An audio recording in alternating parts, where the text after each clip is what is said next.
UGC NET JRF Hindi previous year solved question papers quick revision with Aarti Sharma. दोस्तों, मेरा channel पसंद आए तो शेयर, लाइक और सब्सक्राइब ज़रूर करें।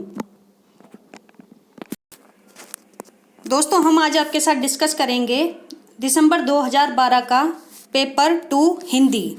तो दोस्तों, बिना समय गवाए हम सीधा रिवीजन पर आते हैं। दोस्तों, उत्तरों की व्याख्या के लिए आप किताबों को देख सकते हैं।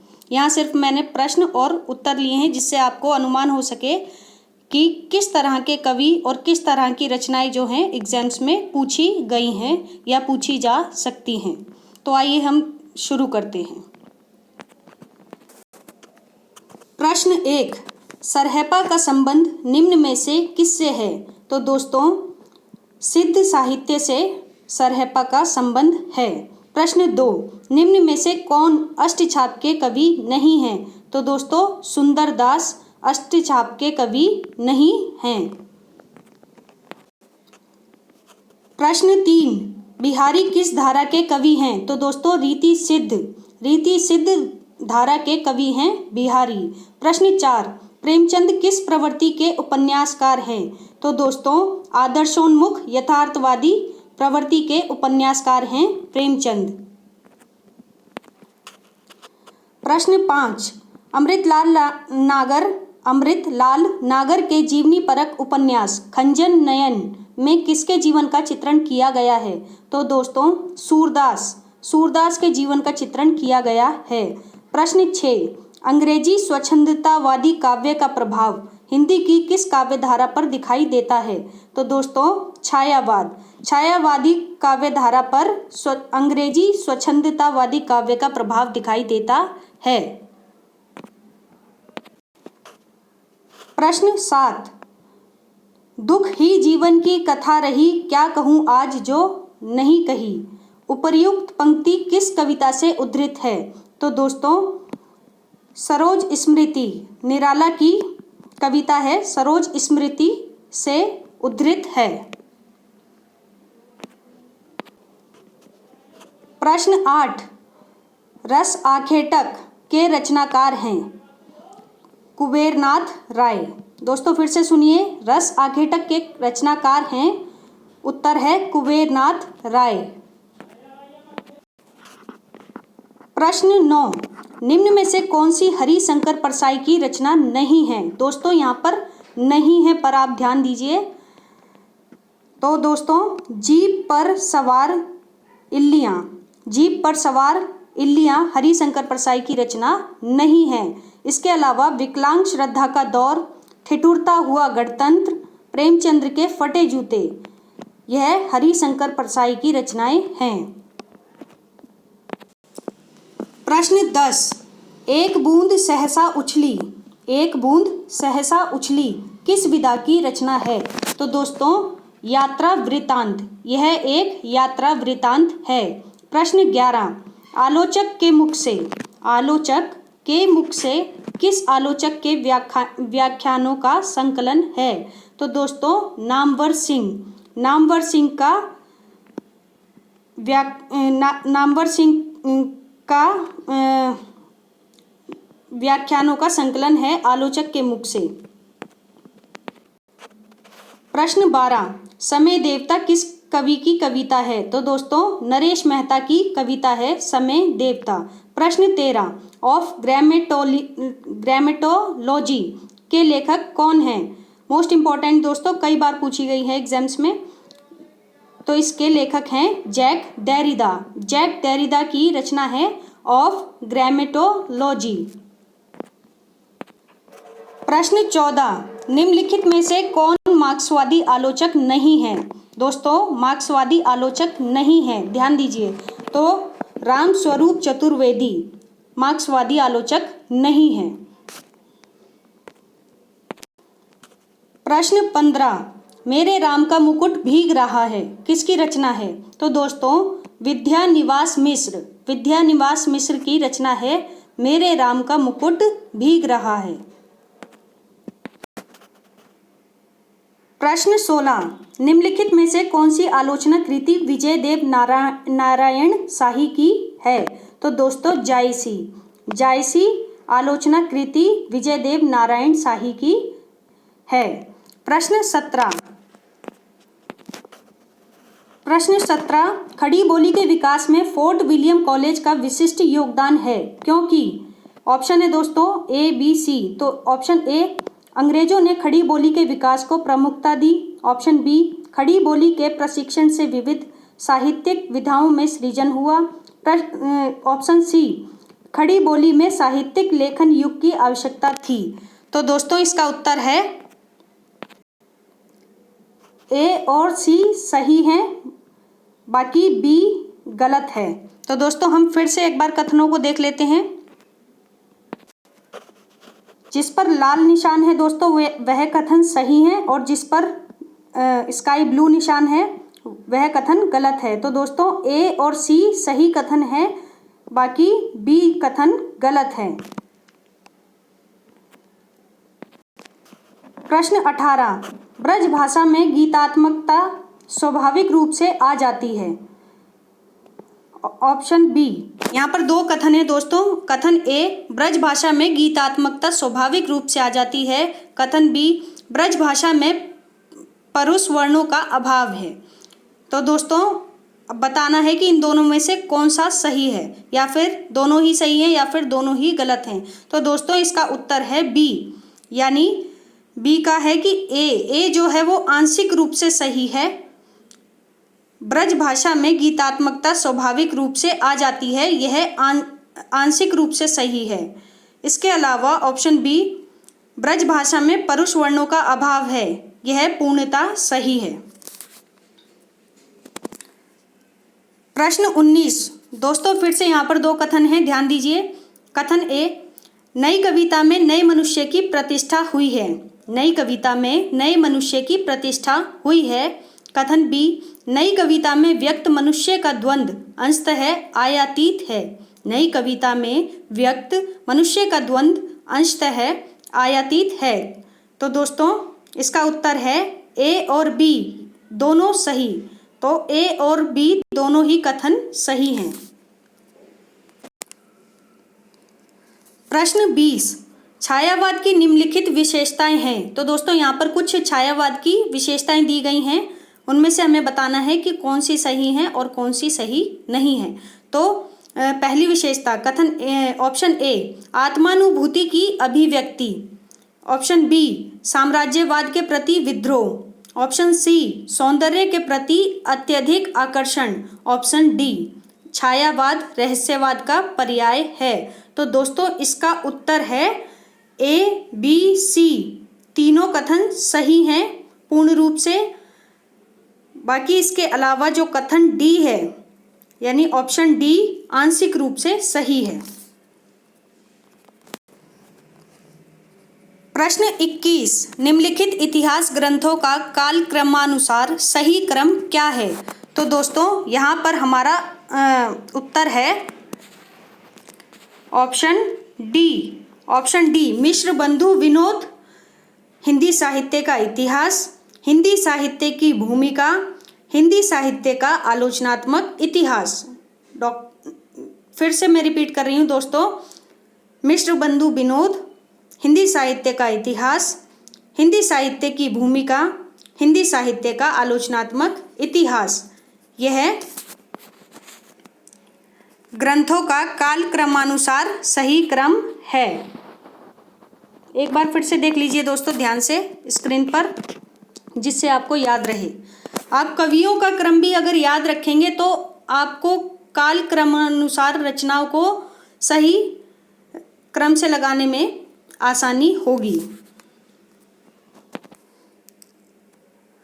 प्रश्न 22 दोस्तों यहाँ पर गोस्वामी तुलसीदास की रचनाओं का सही क्रम कौन सा है यह बताना है। तो दोस्तों ऑप्शन सी, दोहावली, गीतावली, रामचरितमानस, विनय पत्रिका। मैं फिर से रिपीट कर रही हूँ, दोहावली, गीतावली, रामचरितमानस, विनय पत्रिका गोस्वामी तुलसीदास की रचनाओं का सही क्रम है।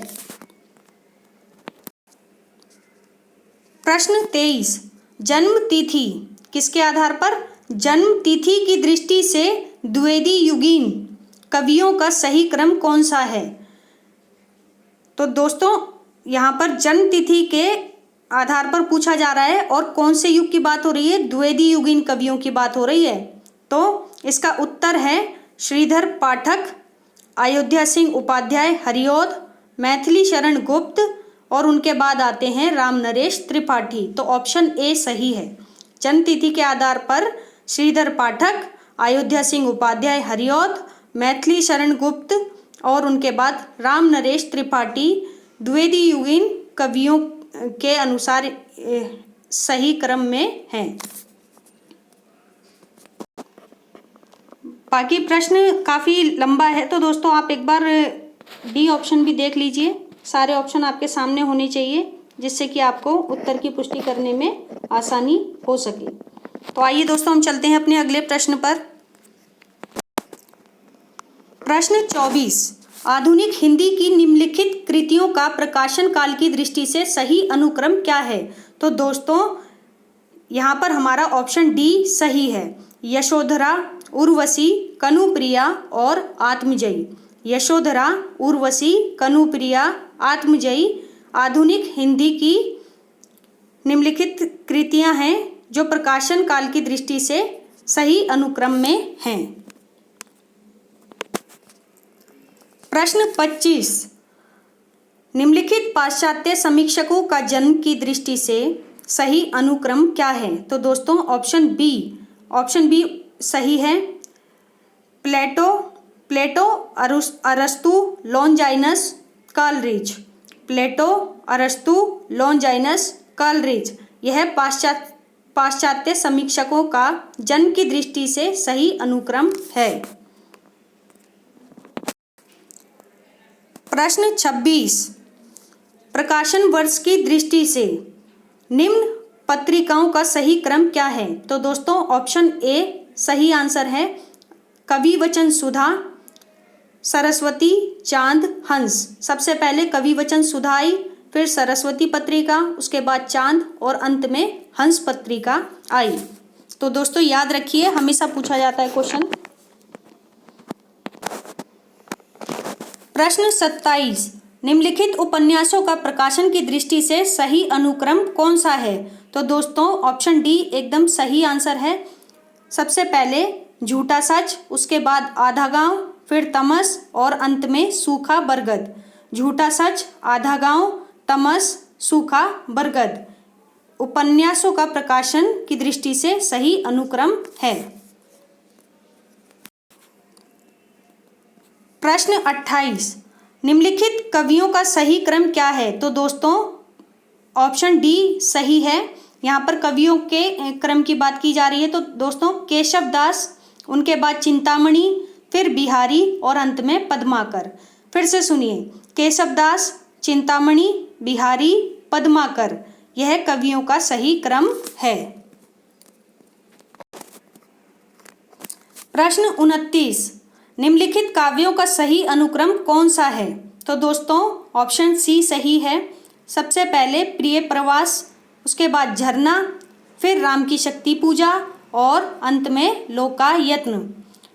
फिर से सुनिए, प्रिय प्रवास, झरना, राम की शक्ति पूजा और लोकायत्न यह काव्यों का सही अनुक्रम है। प्रश्न 31, निम्नलिखित संपादकों को उनकी पत्रिकाओं के साथ सुमेलित कीजिए। तो दोस्तों ऑप्शन ए श्याम सुंदर सेन। श्याम सुंदर सेन की पत्रिका है समाचार सुधा वर्षण। ऑप्शन बी राजा लक्ष्मण सिंह, इनकी पत्रिका है प्रजा हितैषी। ऑप्शन सी भारतेंदु हरिश्चंद्र, इनकी पत्रिका है कवि वचन सुधा। ऑप्शन डी बद्री नारायण चौधरी प्रेमघन, इनकी पत्रिका है आनंद कादम्बिनी। आनंद कादम्बिनी। तो दोस्तों यहाँ पर मैंने सुमेलित कर दिया है, बाकी आप ऑप्शन भी देख सकते हैं। ऑप्शन ए के अनुसार मैंने यहाँ पर मिलान कर दिया है। तो दोस्तों इन पत्रिकाओं को और उनके कवियों को और उन पत्रिकाओं को और उनके संपादकों को आपको याद रखना है। प्रश्न 32, निम्नलिखित पत्रिकाओं को उनके प्रकाशन वर्ष के साथ सुमेलित कीजिए। तो दोस्तों मैंने यहाँ पर सुमेलित ऑप्शंस के अनुसार कर रखा है, तो आप सिर्फ ध्यान दीजिए उत्तर पर। तो ऑप्शन ए सार सुधा निधि, सार सुधा निधि का प्रकाशन वर्ष है 1879। ऑप्शन बी बंगदूत, बंगदूत का प्रकाशन वर्ष है 1829। ऑप्शन सी भारत मित्र, भारत मित्र का प्रकाशन वर्ष है 1877। ऑप्शन डी हंस, हंस का प्रकाशन वर्ष है 1930। तो दोस्तों यहाँ पर आप देख सकते हैं कि ऑप्शन डी जो है वो सही है, और उसके अनुसार मैंने यहाँ पर पत्रिकाओं को उनके प्रकाशन वर्ष के अनुसार सुमेलित कर दिया है, तो आप ध्यान रखें। प्रश्न 33, निम्नलिखित आलोचनात्मक कृतियों को उनके लेखकों के साथ सुमेलित कीजिए। तो दोस्तों सुमेलित मैंने कर दिया है, तो आप सिर्फ उत्तर सुनिए। ऑप्शन ए दूसरी परंपरा की खोज, यह आलोचनात्मक कृति नामवर सिंह की है। ऑप्शन बी नए साहित्य का सौंदर्य शास्त्र, यह आलोचनात्मक कृति गजानंद माधव मुक्ति बोध की है। ऑप्शन सी हिंदी साहित्य का आदिकाल, हिंदी साहित्य का आदिकाल, यह आलोचनात्मक कृति हजारी प्रसाद द्विवेदी की है। ऑप्शन डी नया साहित्य नए प्रश्न, नया साहित्य नए प्रश्न, यह आलोचनात्मक कृति नंद दुलारे वाजपेयी की है। तो दोस्तों यहाँ पर ऑप्शन ए के अनुसार मैंने रचनाओं को सुमेलित कर दिया है, तो आप ध्यान रखेंगे। प्रश्न 33, एक बार फिर से देख लीजिए स्क्रीन।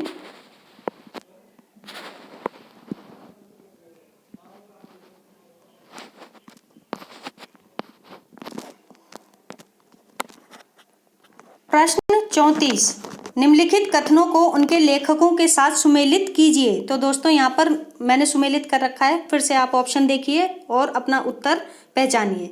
ऑप्शन ए करुणा दुखात्मक वर्ग में आने वाला मनोविकार है, यह पंक्ति किसकी है? तो दोस्तों ऑप्शन थर्ड रामचंद्र शुक्ल की पंक्ति है। ऑप्शन बी मनुष्य की श्रेष्ठ साधनाएं ही संस्कृति हैं, यह पंक्ति किसकी है? तो दोस्तों हजारी प्रसाद द्विवेदी की पंक्ति है, मनुष्य की श्रेष्ठ साधनाएं ही संस्कृति है। ऑप्शन सी छायावाद स्थूल के प्रति सूक्ष्म का विद्रोह है, मोस्ट इंपॉर्टेंट पंक्ति दोस्तों अक्सर रिपीट होती है, छायावाद स्थूल के प्रति सूक्ष्म का विद्रोह है, यह पंक्ति किसकी है? तो दोस्तों यह हजारी प्रसाद द्विवेदी की पंक्ति है। एक मिनट दोस्तों, यहाँ पर थोड़ी मिस्टेक हो रही है, मैं चेक कर लेती हूँ। ऑप्शन सी का पहला, तो दोस्तों छायावाद स्थूल के प्रति सूक्ष्म का विद्रोह है, यह पंक्ति हजारी प्रसाद द्विवेदी की नहीं है, यह पंक्ति डॉक्टर नगेंद्र की है, डॉक्टर नगेंद्र की पंक्ति है दोस्तों। इसके बाद हमारा अंत में आता है भक्ति आंदोलन एक जातीय और जनवादी आंदोलन है, भक्ति आंदोलन एक जातीय और जनवादी आंदोलन है, यह कथन किसका है? तो दोस्तों रामविलास शर्मा का कथन है। दोस्तों यहाँ पर आप एक बार उत्तर भी देख लीजिए, जिससे कि अगर मैंने कुछ गलत कहा हो या कुछ गलत बताया हो तो आप उत्तर की पुष्टि कर सकें। ऑप्शन बी,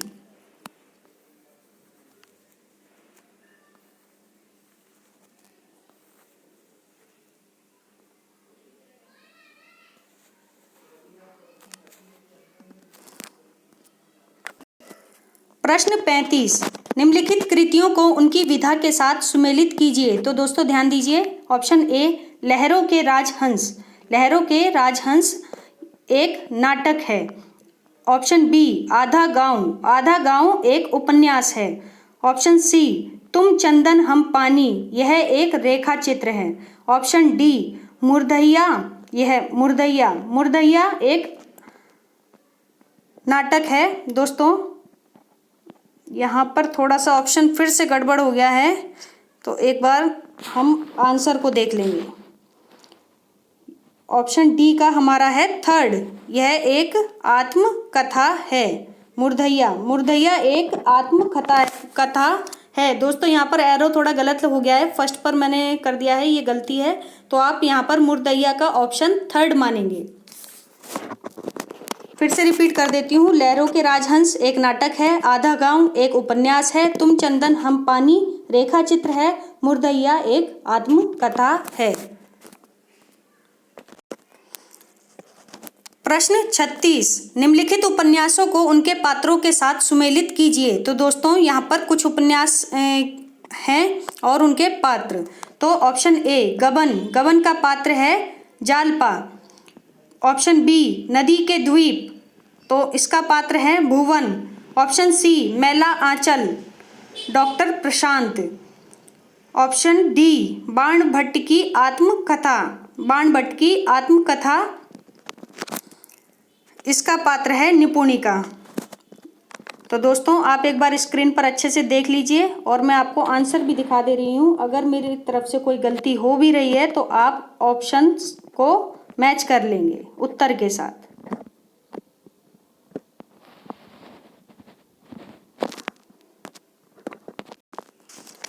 प्रश्न 37, निम्नलिखित पात्रों को नाटक के साथ सुमेलित कीजिए। तो दोस्तों ऑप्शन ए सिंहरण, सिंहरण चंद्रगुप्त का नाटक है।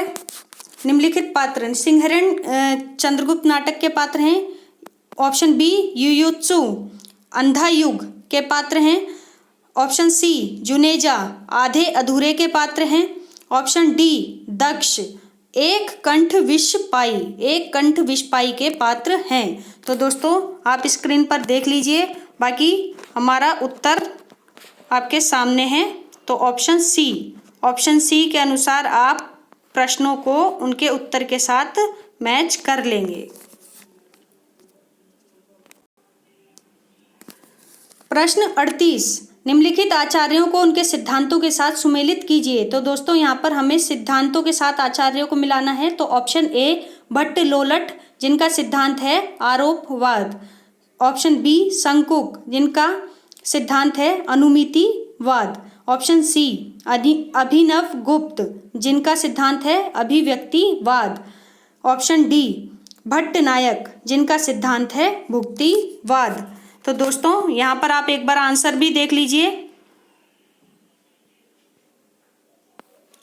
और प्रश्नों के सही उत्तर मैच कर लीजिए। प्रश्न 39, निम्नलिखित आचार्यों को उनके कालखंड के साथ सुमेलित कीजिए। तो दोस्तों ऑप्शन ए भामे, भामे 6ठी सदी के हैं। ऑप्शन बी क्षेमेंद्र, यह 11वीं सदी के हैं। ऑप्शन सी विश्वनाथ, यह 14वीं सदी के हैं। और ऑप्शन डी पंडित राज जगन्नाथ, यह 17वीं सदी के हैं। बाकी दोस्तों एक बार आप उत्तर भी देख लीजिए।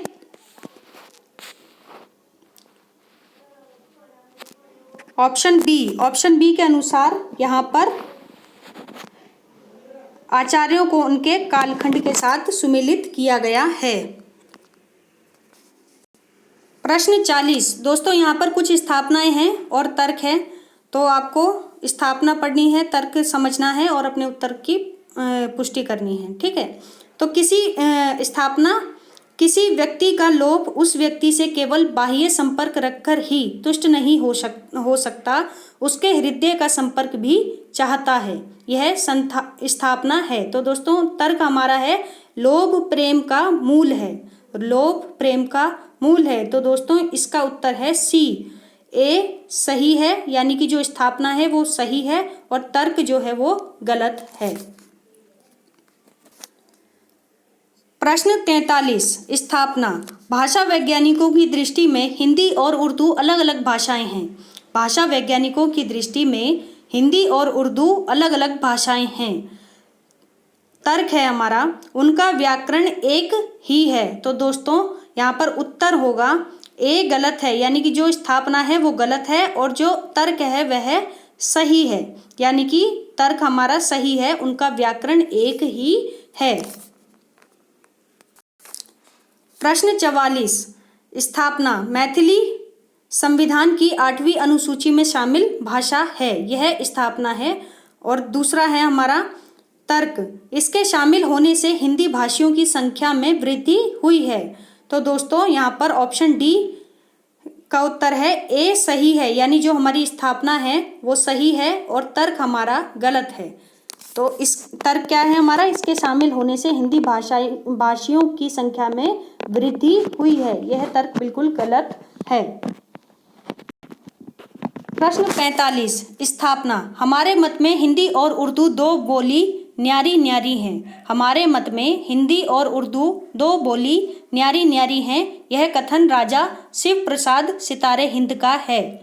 तर्क है दोस्तों, यह कथन ईस्ट इंडिया कंपनी की भाषा नीति के विरुद्ध है। तो इसका उत्तर है ऑप्शन सी, ए जो कि स्थापना है वो गलत है, और आर यानी तर्क हमारा वो भी गलत है, यानी कि यहाँ पर स्थापना और तर्क दोनों ही गलत हैं।